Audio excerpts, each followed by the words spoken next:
سبحان اللہ وبحمدہ سبحان اللہ العظیم۔ سامعین کرام، آج آپ کو ایک حاجت مند حاکم کی کہانی سناتے ہیں جس میں بے شمار اسباق ہیں میرے لیے اور آپ کے لیے، اس قوم کے لیے۔ ہم ایک ایسے دور سے گزر رہے ہیں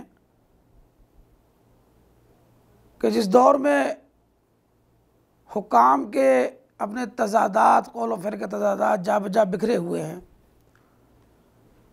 ہم دیکھتے ہیں کہ ایک حاکم آتا ہے، بڑے وعدے کر کے آتا ہے کہ میں قوم کے لیے یہ کروں گا، میں قوم کے لیے وہ کروں گا، میں سادگی اپناؤں گا، میں فلاں کام، لیکن جب عمل کی باری آتی ہے تو طرح طرح کے حیلے بہانے ہمارے سامنے ہوتے ہیں۔ عمر بن خطاب رضی اللہ تعالیٰ عنہ کا دور ہے، اور عمر بن خطاب کے کرائیٹیریا کو ہر فرد جانتا ہے کہ وہ کس طرح کا حاکم، کس طرح کا والی، کس طرح کا گورنر مقرر کیا کرتے تھے مختلف ایریاز کا۔ اسی طرح انہوں نے شام کا ایک بڑا معروف شہر تھا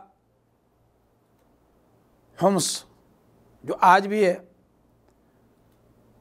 اس کا گورنر بنا کے بھیجا سعید بن عامر رضی اللہ تعالی عنہ کو۔ اور آپ کی ایک عادت تھی کہ اپنے گورنروں کے بارے میں وقتاً فوقتاً پوری معلومات آپ لیتے رہا کرتے تھے اور بڑا کڑا احتساب کیا کرتے تھے۔ ایک بار کچھ معززین وہ آئے حمص سے، تو آپ نے ان سے حال و احوال دریافت کیے، تو انہوں نے بتایا کہ ہاں، ہمارا جو گورنر ہے وہ کتنا اچھا ہے، کتنا سادہ ہے، لیکن مالی اعتبار سے ان کی جو کیفیت ہے وہ بہت مضبوط نہیں ہے۔ انہوں نے کہا جی اپنے شہر کے کچھ جو فقراء ہیں ان کے جو ہے وہ لسٹنگ مجھے دیجئے، کچھ لسٹ بتائیے کون کون ہے، تاکہ کوئی مدد کی جا سکے۔ جب وہ لسٹ انہیں دی گئی تو اس میں ایک نام سعید بن عامر رضی اللہ تعالیٰ عنہ کا بھی تھا۔ انہوں نے کہا جی یہ کون ہے؟ کہا جی یہ آپ کے جو مقرر کیے ہوئے گورنر ہیں۔ تو عمر بن خطاب رضی اللہ تعالیٰ عنہ نے 1000 اشرفیاں انہیں دیں کہ یہ لے جا کے انہیں دے دیجیے گا تاکہ کچھ گزر اوقات ہو۔ اور جب وہ قافلہ واپس آیا، اس نے لا کر وہ امانت ان کو دی۔ وہ امانت لے کر گھر آئے اور گھر آ کر کہتے ہیں اپنی اہلیہ سے، آج جو ہے سعید تباہ ہو گیا، آج سعید برباد ہو گیا۔ تو بیگم نے مختلف چیزیں پوچھی کہ اللہ خیر کرے، یہ تو نہیں ہو گیا، کہیں وہ تو نہیں ہو گیا؟ کہتے نہیں، ان سب سے بڑی چیزوں سے زیادہ بڑی چیز ہو گئی، آج دنیا میرے گھر میں آ گئی۔ انہوں نے کہا کیا ماجرا ہوا؟ تو انہوں نے بتایا کہ ایسے ایسے کچھ لوگ گئے تھے، وہاں سے امیر المومنین نے یہ میرے لیے بھیج دیا۔ انہوں نے کہا تو ٹھیک ہے، اس سے جان چھڑائیے، تقسیم کر دیجیے لوگوں میں۔ پارسا فرد کی پارسا بیوی تھیں، وہ لوگوں میں تقسیم کر دیا گیا، پھر پہلے جیسے ہو گئے۔ لیکن حمص کی ایک وہ کوالٹی رہی ہے، اس کو منی کوفہ بھی کہا جاتا تھا، کہ جس طرح کوفہ کے لوگ غداری کرنے میں مشہور تھے، حضرت علی رضی اللہ تعالیٰ عنہ کے ساتھ، حضرت امام حسین رضی اللہ تعالیٰ عنہ کے ساتھ غداری کی، اس طرح وہ کہہ لیجئے آپ، تو یہ منی کوفہ مشہور تھا۔ یہاں کے لوگ بھی کسی چیز سے خوش نہیں ہوا کرتے تھے اور چہ میں گوئیاں کرتے رہتے تھے۔ تو ایک بار امیر المومنین عمر بن خطاب رضی اللہ تعالیٰ عنہ کا وزٹ ہوا، ایک دورہ ہوا حمص کا، وہاں گئے تو لوگوں کو جمع کیا اور پوچھا کہ اپنی مشکلات بتائیے، کہ تمہیں اپنے امیر سے کوئی شکایت تو نہیں؟ اب لوگوں نے کہا جی ہاں جی، ہمیں 4 شکایات ان سے ہیں۔ کہا کیا؟ انہوں نے کہا جی بات یہ ہے، کیفیت یہ ہے کہ جو ہمارے امیر محترم ہے یہ صبح دیر سے آتے ہیں اپنے دفتر میں۔ کہا کہ اچھا آپ بتائیے عامر، سعید بن عامر کیا کہہ رہے ہیں لوگ؟ کہا حضور بات درست ہے یہ، اور شاید میں کبھی کسی کو نہ بتاتا اگر آج یہ سوال احتساب کے حوالے سے نہ آتا۔ کیفیت یہ ہے کہ میری بیوی بیمار ہے، ساری عمر اس نے میری خدمت کی ہے، اب کیفیت یہ ہے کہ وہ کام کاج نہیں کر سکتی، تو میں صبح اٹھتا ہوں، نماز فجر کے بعد کچھ ذکر و اذکار کرتا ہوں، اور اس کے بعد میں جو ہوں آٹا گوندتا ہوں، کھانا بناتا ہوں، اس کو کھلاتا ہوں، پھر میں کہیں اس طرف آتا ہوں، خادم کوئی ہے نہیں میرے پاس۔ تو یہ کیفیت ہے جس کی وجہ سے میں دیر سے تھوڑا پہنچتا ہوں۔ کہا کہ دوسری شکایت تم لوگوں کی، کہا جی بات یہ ہے کہ یہ رات کو کسی کو وقت نہیں دیتے، جب رات کو ان کو پکارا جائے تو یہ کسی سے کوئی بات نہیں کرتے اور کوئی وقت کسی کو نہیں دیتے، کسی سے نہیں ملتے۔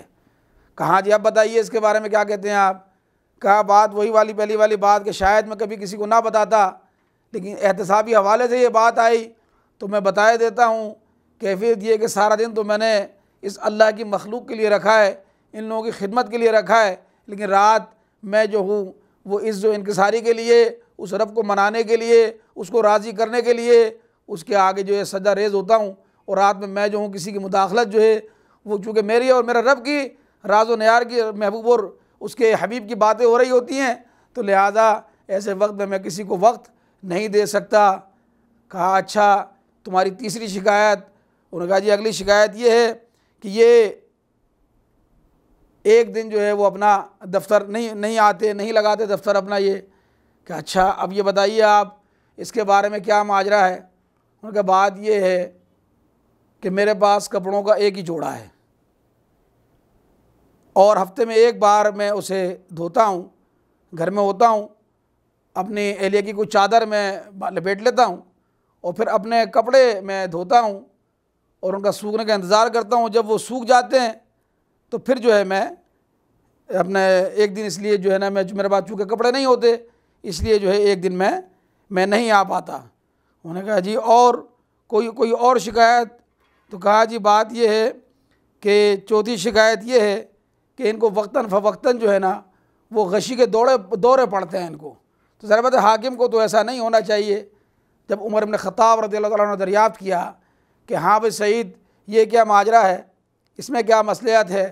کہا کہ بات یہ ہے کہ جب خبیب رضی اللہ تعالیٰ عنہ کو شہید کیا جا رہا تھا اس وقت تک میں صاحب ایمان نہیں تھا۔ میرے سامنے انہیں پتھر مارے جا رہے تھے، میرے سامنے انہیں نیزوں کی انیاں چبوئی جا رہی تھیں، میرے سامنے سارے ظلم و ستم ہو رہے تھے اور میں کھڑا تماشا دیکھ رہا تھا۔ تو جب کبھی وہ منظر نظروں میں آتا ہے کہ جب کفار نے ان سے پوچھا کہ یہ بتاؤ اب تو تمہیں محمد یاد آتے ہوں گے، اب تو تمہیں احساس ہوتا ہوگا کہ آج تمہاری جگہ یہاں پر محمد کھڑے ہوتے، تو خبیب نے کہا تھا خدا کی قسم میرے جسم کا اگر بوٹی بوٹی بھی کر دو تو میں نہیں چاہوں گا کہ ایک کانٹا بھی میرے محمد کو چھبے۔ وہ کیفیت جب مجھے یاد آتی ہے تو میں اندر سے دہل جاتا ہوں اور اس خوف سے کہ کل اللہ کے دربار میں کھڑے ہو کے مجھ سے سوال کر لیا گیا تو بھی کھڑا ہوا دیکھ رہا تھا، اس رب کو میں کیا جواب دوں گا؟ تو وہ جواب تو وہ سوچ کر جو ہے مجھے غشی کے دورے وہ پڑھنا شروع ہو جاتے ہیں۔ نبی حضرت عمر بن خطاب رضی اللہ تعالیٰ عنہ نے جب سارا سنا تو آنکھوں سے آنسو روا ہو گئے، آنکھوں سے آنسو روا ہو گئے اور کہا کہ تو نے تو ہمیں بھی کہیں کا نہ چھوڑا۔ تو دوستو اور بھائیو، حکام اس طرح کے ہوتے تھے، عوام جیسی عوام ویسے حکام، جیسا ان کا امیر ویسے ان کے مامور۔ اللہ سے دعا ہے اللہ سبحانہ و تعالی ہمیں عمل کی توفیق عطا فرمائے، ہمارے حکام پر ان سیرتوں پر چلنے والا بنائے ان کو۔ وآخر دعوانا ان الحمدللہ رب العالمین۔